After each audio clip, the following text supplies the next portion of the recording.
vamos ampliar essa repercussão do título da Argentina, a campeã da Copa do Catar. Que decisão diante da seleção francesa. E aqui estão os nossos debatedores, os comentaristas reunidos. Gente, hoje o assunto é longo. Chico Garcia, boa tarde. Boa tarde, Renata Pan. Parabéns, argentinos. São rivais, mas a gente vai ampliar o assunto. Eu tenho a impressão que essa vitória vai nos fazer bem por uma boa tarde. Tomara que nos atinja positivamente. Depois vamos chegar nesse assunto também.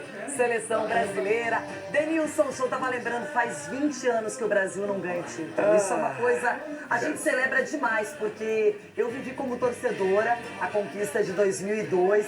Não trabalhava com futebol, comecei em 2003, um ano depois. E foi mágico. E hoje, vendo toda essa alegria dos argentinos, eu também trouxe essas memórias. Mas está na hora do Brasil mostrar mais serviço, mostrar mais organização tática e técnica, porque talento sempre tivemos. Marcos Assunção, falando em talento, você conhece bem do assunto no futebol. Boa tarde. Que jogo, que final, né, Renata? Boa tarde. Boa tarde a vocês que estão nos assistindo. Vamos falar muito dessa final da Copa do Mundo, né? Nós brasileiros, depois de ontem, temos que aprender muito. Em termos de tudo isso aí que você falou. Organização tática, técnica e principalmente o fora de campo, né, Renata? A organização que tem que ter. Na vida, o Sgarbi é mais novinho aqui, mas já conhece bem a história. A gente fala que tem que ter química, né? Tem vezes que o ambiente não é legal, que eu acho que nem era o problema da seleção brasileira, para ser bem honesta. Eu percebi uma união de jogadores. Mas tem um algo mais, tem alguma coisa de sentimento, de coração que se une ao talento, ao que é esquematizado, planejamento. Sgarbi, para ganhar uma Copa do Mundo, você tem que ser gigante como foi a Argentina. Olá, Renata, meus hermanos. Olá!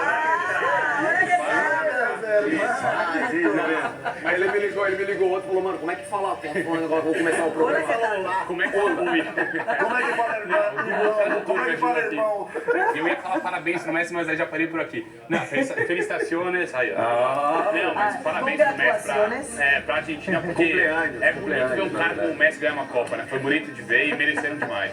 Eita, nós! Vamos ver o que aparece aqui no telão. Quem aparece no telão?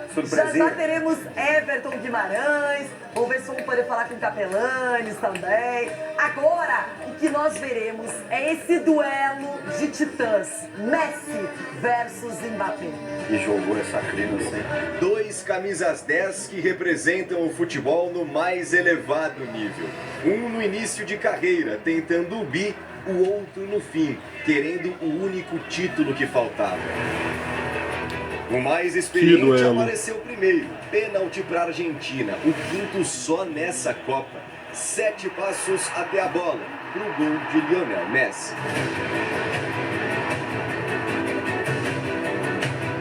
Ainda no primeiro tempo, belo contra-ataque iniciado por Messi. Toques rápidos para Julián Álvares, McAllister e Di Maria, que voltou a ser titular na grande final para não decepcionar. 2-0. A superioridade era tão grande que a torcida argentina começou a gritar olé, faltando 13 minutos para o apito final. Até aí, Mbappé tinha sumido e perdido a artilharia da Copa para Messi. Mas a máquina francesa apareceu. Otamendi fez um pênalti bobo em Kolo Muani e o camisa 10 converteu. 2 minutos depois, Messi perdeu a bola e numa jogada rápida pela esquerda, tabelinha com Thuram e golaço dele, Kylian Mbappé.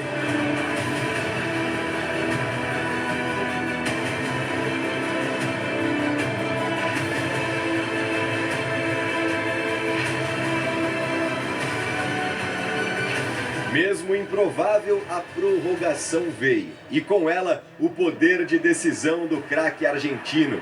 Ele começa a jogada, toca para Enzo Fernandes, que aciona Lautaro Martínez. No rebote de Lloris, Messi desempata.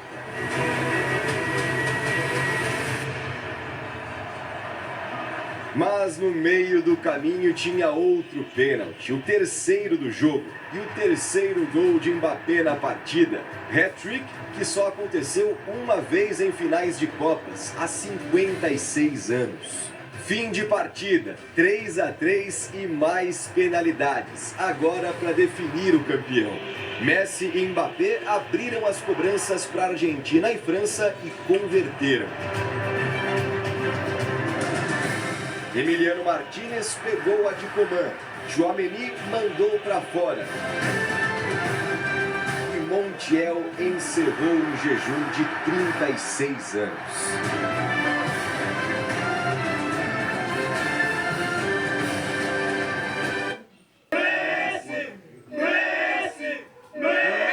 Venerado nas arquibancadas dessa maneira e justifica com números. Ele é o atleta que mais atuou na história das Copas do Mundo, com 26 jogos. Tem 13 gols ao todo e agora conquista a tão sonhada taça da Copa do Mundo. Messi! Messi! Messi! Messi! Mbappé sai da Copa com 8 gols e a artilharia. Já são 12 ao todo com apenas 23 anos. E Messi, do auge dos 35, encontra a tão cobiçada taça. Pela segunda vez com o prêmio de melhor jogador do Mundial, algo inédito até aqui. O que faltava, não falta mais. Numa das melhores finais de todos os tempos, uma atuação digna de um dos maiores da história. Bom, a gente viu aí um resumo muito bem feito e apresentado dessa apoteose. De um lado, o Mbappé jogando demais, sendo um cara que foi buscando o placar para a França na partida final, com um tempo normal, prorrogação, chegando às penalidades. E aí o Messi, que na sua 5ª Copa do Mundo, aos 35 anos de idade, mostrou que jogou o seu melhor Mundial, o mais leve, o mais solto, marcou muitos gols, fez o que se esperava de um craque, não é? Então a gente vê a torcida, claro, comemorando, enlouquecida, ensandecida. Não sei quando vai acabar. E a Argentina, para eles, foi muito importante também, porque vivem um momento econômico delicado e tudo mais. E é importante você ter uma Copa do Mundo, você chegar no topo do planeta bola, mostrando qualidade. E uma seleção que se uniu a partir de um jovem Scaloni, que não teve medo como treinador de mexer quando foi preciso, trocou a escalação, trocou o esquema tático. Acho que poderia ter cometido um erro crucial com o Di Maria, né, que saiu cedo. Tudo bem que a gente sabe que a questão física pesou, mas ele era o melhor jogador da partida até a retirada dele de campo. E a Argentina sofreu depois disso, sofreu 2 gols do Mbappé, que depois veio a fazer mais um, e o Messi também. Então, Assunção, a gente vê que Copa é isso, agora é só comemoração. Nata, tudo isso que você falou está coberto de razão. Scaloni, como jogador, foi um excelente lateral direito também. Passou mal com o Denilson nos tempos de Espanha, né, João? Mas a gente viu o quanto ele é querido pelo grupo, o quanto ele fez para que essa seleção fosse vitoriosa. Isso aí que você falou, no começo, Di Maria começou jogando, depois saiu. Ele não teve medo de fazer as trocas em jogadores que não estavam bem naquele momento. E na final ele colocou onde todos esperavam que ele colocaria ou entraria com o time da semifinal. Ele colocou o Di Maria na ponta esquerda, né? Então, ou seja, e foi o melhor jogador em campo. Foi o cara que praticamente decidiu. E você falou muito bem, quando o Di Maria saiu foi onde a seleção da França cresceu. Cresceu por quê? Pelo lado esquerdo da Argentina já não tinha mais trabalho. A França já não tinha mais trabalho. Ninguém segurava muita bola. Exatamente. Então, ou seja, e ele não teve medo, Renata. O cara que a gente tem que dar, sim, os parabéns, um treinador jovem, uma comissão jovem, na verdade, porque Samuel, eu joguei com ele na Roma. E o Pablo Aimar, jogamos junto, no Valência, ele jogava no Valência. Então, ou seja, uma comissão técnica jovem, uma comissão técnica que o Scaloni jogou com o Messi, jogou com o Di Maria, já conhecia esses jogadores. Então, ou seja, o que a gente tem que falar dessa Copa do Mundo, o que a gente tem que falar dessa final, principalmente para os hermanos, parabéns. Obrigado por essa final, obrigado por ter feito com que nós desfrutássemos de uma partida tão bonita quanto foi a de ontem. Sgarbi, o que chamou mais sua atenção nessa grande final?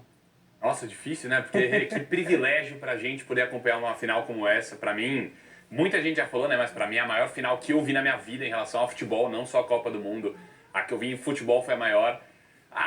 É muita coisa, assim. Primeiro, de um lado, o Messi com 35 anos fazendo uma partida extraordinária, junto com o Di Maria. O Di Maria já fez gol em final de Champions, de Jogos Olímpicos, se eu não me engano, de Copa do Mundo. É um cara muito decisivo e se a gente fala em merecimento também, é um cara que merecia muito esse título de Copa do Mundo para encerrar a carreira. Já tem uma certa idade também, enfim. Do outro lado, o Mbappé. São 23 anos, eu acho que muito brasileiro, assim... com razão, entre aspas, né? Porque fala que o cara é arrogante, no PSG ele manda, no Neymar, teve aquela discussão dele com o Neymar. Mas com 23 anos fazer o que ele tá fazendo, pra mim ele tá se colocando também na prateleira lá dos melhores, dos melhores, dos melhores, num nível impossível assim de se alcançar. Poucos jogadores fizeram o que ele fez com 23 anos em uma Copa. 3 gols na final é algo absurdo, assim, realmente absurdo. Mas foi bonito de ver, Rebo, foi bonito de ver. A cena do Messi depois com a família, pra mim, foi mais impactante, mais bonito com a taça da Copa, porque merece muito, cara. Um cara que eu sou fã e é um dos grandes ídolos da minha vida no futebol. Qual é o segredo para você? Tenta resgatar e os resultados não vêm. A gente viu vários jogadores surgindo e mesmo nessa Copa a gente estava confiando em determinado momento. Mas na hora decisiva, Renata, você tem essa relação externa da torcida com a sua seleção, você tem um envolvimento até um pouco sobrenatural, que é um pouco do argentino também, com a mão. Seu momento, a hora de falar sobre esse título argentino. Agora Messi também é Deus, como Maradona, Everton. Zica de Minas. Boa tarde. Beijo, Renata. Abraço a todos, beijo nos colegas. Uma semana aprazível com vocês aí, muito legal. Bom, Renata, essa Copa, principalmente a maior final de todos os tempos para mim, o maior jogo de final. Mas você viu todos, eu não preciso ir na Lua para saber que a Terra é redonda, né? Então, assim, a maior final da história das Copas, a maior defesa da história das Copas também, o Martínez ali no final. Mas essa final, principalmente, Renata, me mostrou algumas coisas. Principalmente quando a gente vai analisar futebol, que não dá para você se apegar só ao aspecto tático, só ao aspecto técnico, só ao aspecto físico, mental, não dá. Futebol é um composto de tudo isso,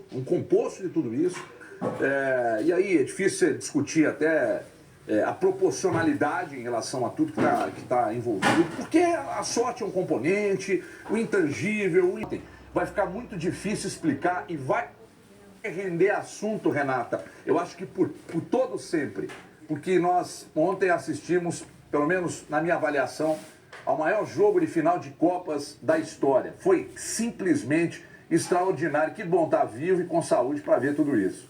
Sem dúvida, eu pensei assim, quando acabou a prorrogação, vai que o presidente da FIFA agora entra em campo, invada o campo e diga: acabou, empate, ninguém leva, porque foi demais. Gente, um 3-3, uma final. A última, por exemplo, Everton, 4-2 para a França diante da Croácia, um super placar também, mas esse 3-3, a Argentina vai, faz 2, a França empata, depois a Argentina passa à frente e a França empata, do jeito que foi, realmente é algo espetacular. Que maravilha, que presente para quem ama futebol. Mas eu quero falar com você. Final, Copa do Rei, eu nunca gostei de bater pênalti, não era o batedor oficial. Lá em Bilbao. Lembra? Eu não era, mas o treinador chegou pra mim e falou: ó, você que vai bater o primeiro pênalti. Por quê? Porque ele sabia, ele Você tinha sabia confiança. antes ou foi na hora? Não, na hora. Ele errou, aí ele errou, tive que ir lá e fazer. Você acha? Aonde? Ah, eu gosto de resgatar essas imagens. Gente, é mentira isso aí. Você foi lá e caixa. Eu falei: calma, João, vou resolver pra você. Ele? Não, ô Nata, ele foi o quarto. Você foi o quarto. Ô, Dedê, mas pensa uma coisa, você numa Copa não era o batedor principal, mas estava escalado, que naquela época a gente tinha que ver era lista. antes, a lista era o treinador decidia, divulgava, agora não, pode. E não chegou na sua vez. Já pensou? Você olha aí, você não lembra disso até hoje? Graças a Deus não chegou. O primeiro, o cara tem que ter um sangue frio. Tem que ter, Loirão, tem que ter. Não é nem talento, é sangue frio Mas mesmo. pegar como exemplo, a gente tá vendo o Mbappé bater no pênalti ali, pegar como exemplo o Mbappé, pô, porque ele foi decidido. Pra mim é a prova disso. Você vê que o Messi, dentro dessa Copa do Mundo, ele bateu de várias formas. Forte, colocado, tirando, com calma. Até perdeu um, né? Aquele da Croácia, se eu não me engano, que foi um pênalti decisivo, que foi já durante o jogo, a primeira oportunidade, foi o primeiro gol de pênalti. Ele bate forte cruzado, porque o Livakovic era um goleiro especialista, já tinha passado por umas penalidades do Japão, e ele vai e faz o quê? O Messi já vem correndo, bate forte cruzado e acabou. Esse do jogo pode ver que ele vai tranquilo. Na decisão das penalidades, olha o jeito que ele bateu. O Lloris até voltou para tentar defender a bola. Agora, acho que depois desse título do Messi, campeão do mundo, conquistando uma Copa como protagonista, que era um sonho dele e de toda a Argentina, Messi. Os dois agora têm uma Copa cada um, são ídolos argentinos, não vão perder essa condição de jeito nenhum, já estão na eternidade do futebol argentino e mundial. Sgarbi, eu sei que pra você é mais fácil falar do Messi, pela sua geração e tudo mais. O Maradona é muito mais história mesmo. Mas você acha que o Messi, depois de ontem, ele já superou o Maradona? Falando... Nossa, ó. Chega aí, falar do Messi me deixou emocionado. Nós entendemos perfeitamente. Não tem nada a ver com o jogo que você não gostava. Lá em Caieiras, no jogo, ele só tomou água, hein, gente? Ó, por favor. Você foi titular ou banco de reservas lá em Titular, né? Tive que marcar aqui, o cidadão não passou nenhuma daqui, né? Tomou no gol do Amaral. O Amaral chegou aqui e mandou seu Amaral não pode. Não, mas pra mim, é que pro povo argentino, o Maradona tem até um contexto, assim, político que ele tem lá na Argentina, tem várias questões assim, mas pro futebol, pra mim, não tem a menor dúvida falar do Messi. É o Messi. É um cara que, na minha geração, foi o melhor que eu vi, sem sombra de dúvidas. O Maradona ainda tinha discussão Maradona-Pelé, enfim, essa questão, muito próximo, assim. Então, pra mim, é o Messi, sem sombra de dúvidas. Então agora a discussão é Pelé e Messi? Pra mim é Pelé e depois o Messi. Mas pra mim o Messi tem a Champions, que ele já foi protagonista, o Messi tem Copa do Mundo agora, que era o que faltava, pra mim não tem discussão. É que é mais fácil, gente. O Pelé não é, pelo menos da nossa geração. A gente só vê a história do Pelé e sabe que ela é incrível e ama o Pelé de qualquer jeito e é algo imutável. Isso eu posso falar pra vocês que quem realmente é apaixonado pelo futebol brasileiro, por todas as gerações, vai idolatrar o Pelé sempre. Um beijo pra ele que participou dessa Copa, sempre mandando apoio, mandou uma mensagem linda pro Messi também. Sabe que talento é universal, não é só um país ou outro. Agora, Assunção, Maradona ou Messi? É difícil, hein? Mas eu permaneço com o Maradona. Maradona, porque o Messi... Eu li uma coisa muito importante ontem, gostei muito, Renato, de que o Messi é aquele cara todo certinho. É aquele cara que faz as coisas certinho, não fala tanto. O Maradona já era polêmico. Maradona jogava pra caramba, desfilava em campo, tinha um monte de polêmica e ele sempre dava a volta por cima e voltava a jogar bem. E eu vi, né? Eu vi o Messi começando e agora praticamente terminando. Mas Maradona eu vi grandes coisas, grandes feitos do Maradona também. Então eu fico com o Maradona. Chico. Eu acho que a gente tem que separar jogador e ídolo.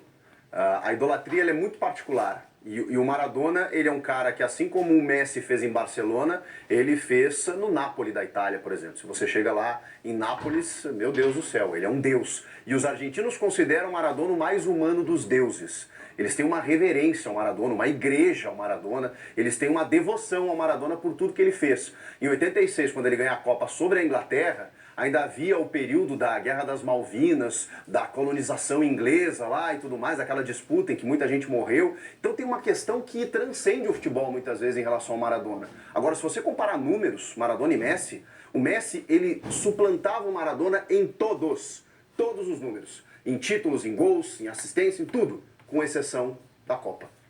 Ele ganhou a Copa. Então, jogador, para mim, hoje o Messi é o maior jogador pós-Pelé.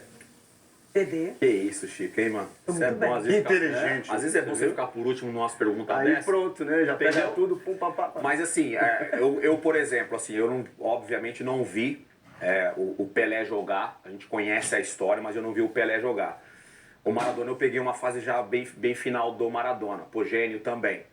Só que pensando no que os meus filhos, no que eu vou contar para os meus filhos daqui a alguns anos, eu vou contar para os meus filhos do Messi. Então a minha escolha hoje é o Messi. Para mim, entre Maradona e Messi, para mim é o Messi. Pontualmente, o Maradona fez coisas incríveis, mas, por exemplo, hoje o VAR anularia o gol de novo. É verdade, é verdade. Pra vocês Essa é uma das polêmicas. Então, por que eu tô lembrando desse lance? Porque o futebol também se modificou muito. O futebol é muito mais físico, mais técnico, é diferente. Antigamente me parecia que o talento puro, a individualidade, o drible solto, uma coisa meio orgânica, sem muito trabalho, aparecia mais. Então eu também realmente não vi tanto do Maradona, mas me lembro da minha infância, meu pai apaixonado também pelo que ele fazia.